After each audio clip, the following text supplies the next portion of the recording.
This is the new Skoda Karoq, and it effectively replaces the Yeti as the firm's smallest SUV.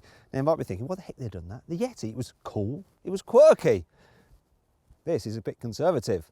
The Yeti though was also niche, a bit like Taylor Swift in her country and western days. In order for Taylor to make the big bucks, she had to go mainstream. That's exactly what Skoda has done here with this SUV.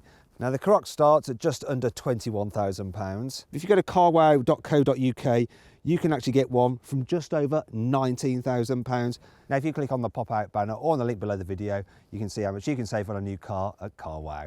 Now one of the biggest advantages this new Karoq has over the old Yeti is that it's just more spacious inside. I mean, look at this here in the back seats. I've got loads of room. So this seat is in my usual driving position. I'm 179 centimetres tall and I've got plenty of knee room. I've got a decent amount of headroom, even though this car is fitted with a panoramic glass sunroof, which does eat into the headspace a little bit.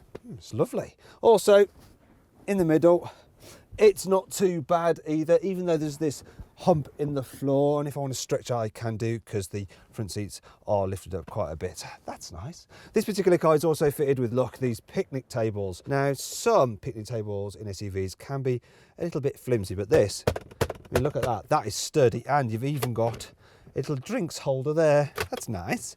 Speaking of drinks, there's room in the rear door bins for a large bottle.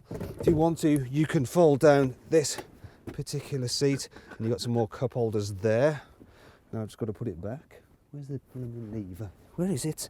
Where is it? Oh, there it is.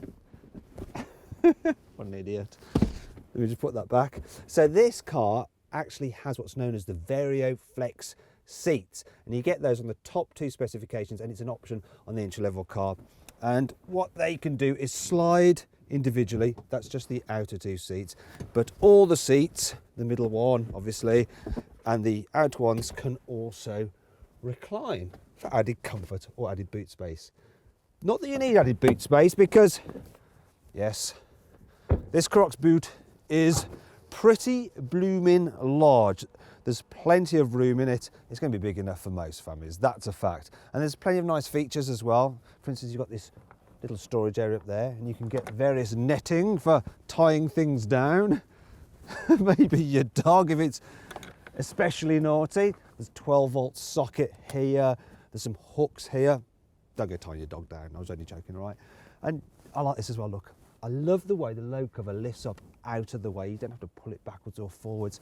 Now if you want to detach it, you just do that, and it's dead easy to remove as well. Okay, nice and light.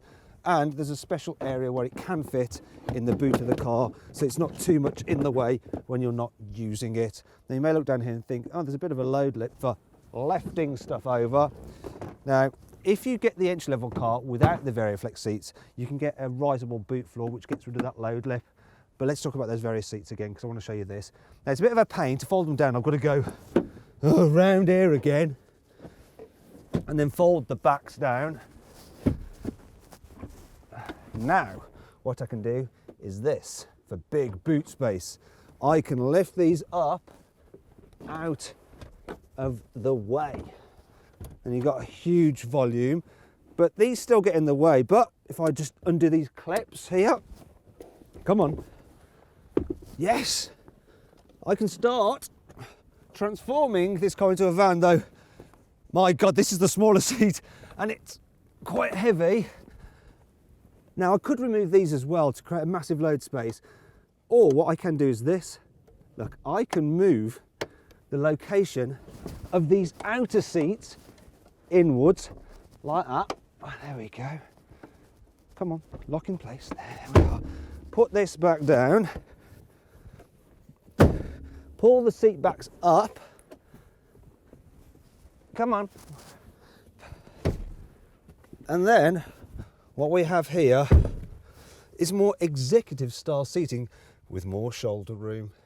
Now, if you want more detail on this car's practicality, such as how easy it is to fit a child seat in here, how much stuff you can fit in the car's boot, and what it's like with 3 people in the back at once, you can click on the pop-out banner in the top right-hand corner of the screen, or on the link below the video to watch my detailed practicality video. Now then, let's move into the front of the Karoq, because it feels equally as spacious here, and I must say, quite nice. Okay, it's not the most exciting design in the world, but it's functional and it looks smart. Quality is good as well. Oh yes, this feels a lot posher inside than the old plasticky Yeti. Now this particular car is the range topping edition model. So it's got all the bells and whistles on it, including this glorious 9-inch touchscreen. It's all very sharp, very easy to use, really nice crisp display. You've also got gesture controls, which allows you to swipe through the various radio stations, but it's a bit hit and miss and rather pointless. Now if you click on the top right hand corner of the screen on the pop-out banner or on the link below the video, you can watch my detailed video review of this car's infotainment system and have another look around the cabin. And like I said, your seat's fully loaded because this car is a range-topping edition, which includes things like the panoramic glass sunroof. It also includes leather seats. You've got 19-inch alloy wheels. You've got lane keeping assist. It's also got a power tailgate, which I can operate from the comfort of the driver's seat. Look, don't even have to get out. Obviously, all these extras come at a cost, so the starting price for this particular model is just over £27,000, but I plugged the details of this 1.5 litre petrol engine car into carwow and I got an offer back from a dealer for just under £25,000. It's not bad. Though if you want to save more money, you could probably get away with having the SEL version of this car because it's pretty much got all the kit you actually need.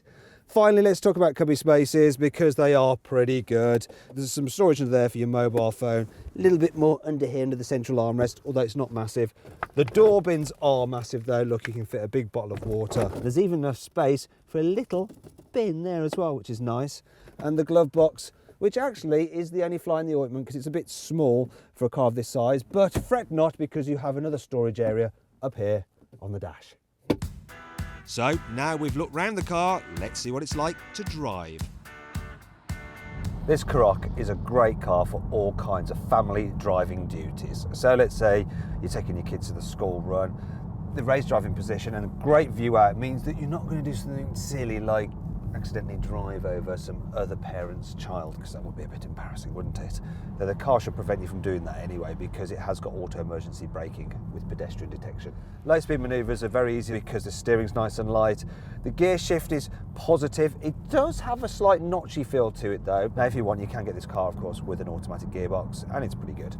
The other thing to mention is the suspension. So it's a little bit firmer than you expect, but it's not uncomfortable. It doesn't quite glide up the road in the same way that a Volkswagen Tiguan does, but it's not too far off. It's quiet on the motorway. It's all very relaxing to drive. In terms of engines, forget the 1 litre turbo petrol. It's just too small for a car of this size. I also won't bother with the 1.6 litre or 2 litre diesels because the engine in this car is almost as economical. It's a 1.5 litre turbo petrol and I'm doing 40 miles per gallon, which isn't bad. And this one can do 0 to 60 in under 9 seconds, so it feels nice and nippy. There is one problem though. If you want the 4-wheel drive version of this car, you can only get it with the 2 litre diesel. But really? Do you need 4-wheel drive? Actually, this car's got plenty of grip, you know, chuck it into a corner, it will go round, doesn't roll too much for a tall car. Wouldn't describe it as being fun, but who wants fun? You don't need fun in a car like this. It's just safe, secure and sturdy. It's an all-round good egg. However, this car isn't all perfect. Here's 5 annoying things about it. The main menu, home and on-off button for the infotainment system is here on the left of the screen, whereas in right-hand drive cars, so for us in the UK, we'd rather have it on the right where it's easier to get to. Only the more expensive all-wheel drive versions of the Karoq get fully independent rear suspension. It's a bit annoying because that system is slightly better at dealing with uneven bumps. FYI, Volkswagen's Tiguan gets fully independent rear suspension on all models. If you want to keep an eye on your pesky kids while you're driving along in the rear view mirror, it's a little bit too shallow to see properly what's going on back there. If you like a heated seat that goes super hot, well, you'll be a bit disappointed with these because they don't feel any warmer than if you just wet yourself. These shiny bits of trim do all look posh, but they catch the sun, and when you're driving along, you get this flickering effect, and it's very distracting. Don't worry, there's still plenty to like about this car.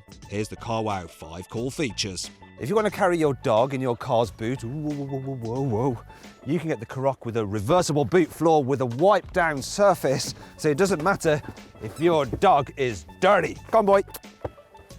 That's it. Stay, stay, stay. Never work with children or animals.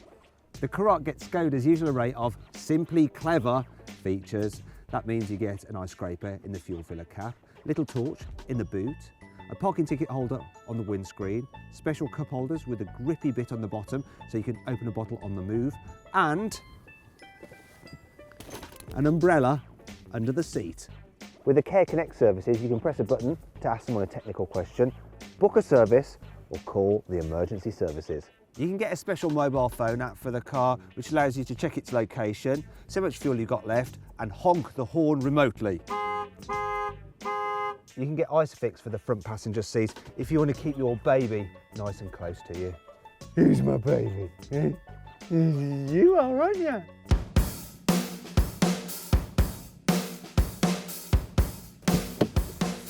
Now, if you want more information on the Skoda Karoq and to see how much you can save, click on the pop-out banner or on the link below the video to go to carwow.co.uk. So then, my verdict on this car: should you avoid it? Should you consider it? Should you shortlist it? Or should you just go right ahead and buy it?